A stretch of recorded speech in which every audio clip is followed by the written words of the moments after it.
పెద్దమ్మ ముద్రా సంఘంలో ఈరోజు బతుకమ్మ సంబరాలు ఘనంగా జరుగుతున్నాయి.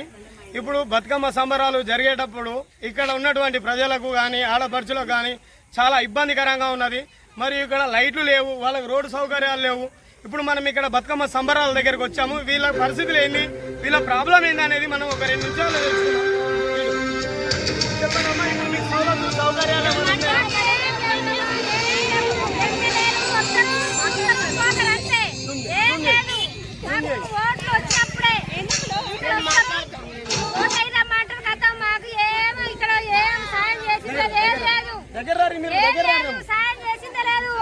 ఎలక్షన్ ఉన్నప్పుడే ముఖాలు కనబడతాయి, మళ్ళీ కనబడే మాకు బాధలు కాములు.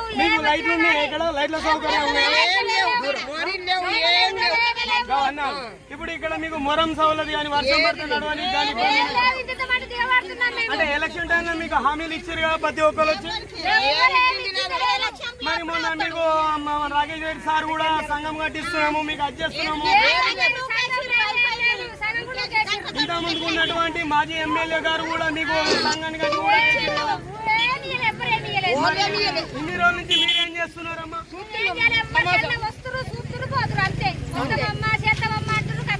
ఇప్పుడు మనం తెలుసుకున్న పరిస్థితి ఏమిటంటే 13 వాళ్ళు నల్లపోచమ్మ కావాలి ఏరియా లోపల రెగ్యులర్ ఏరియాలో ఇక్కడ వాళ్ళకి ఎలాంటి సౌకర్యాలు లేకున్నా అని బతుకమ్మ సంబరాలు వేసుకుంటున్నారు. కానీ వాళ్ళ పరిస్థితులు తెలుసుకొని చూసుకొని మున్సిపల్ కమిషనర్ కానీ, మున్సిపల్ సిబ్బంది కానీ, ఎమ్మెల్యేలు కానీ ప్రతి ఒక్కరు కానీ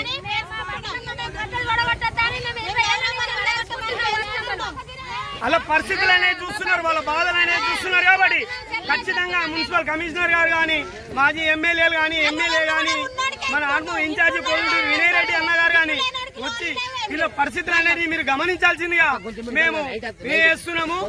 మరియు వీళ్లకు ఆడపడుచులకు బతుకమ్మ సంబరాలు అనేది సంవత్సరానికి ఒకసారి వస్తాయి. కానీ అలాంటిది ఇప్పుడు ఆడుకోవడానికి చాలా బురదలో ఉన్నారు. బురదలో ఆడుకోవాల్సిన పరిస్థితి ఉన్నది. ఇంత చాలా బాగా అందంగా వేసినటువంటి బతుకమ్మలని చూడండి, ఒకసారి చూద్దాం. దగ్గర జూమ్ చేసుకుంటాం.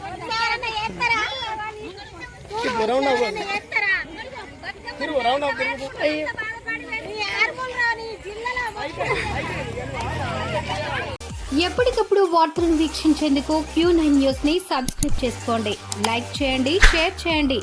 విలువైన సమాచారాన్ని ముందుగా మీరే తెలుసుకునేందుకు బెల్ బటన్ ని క్లిక్ చేయండి.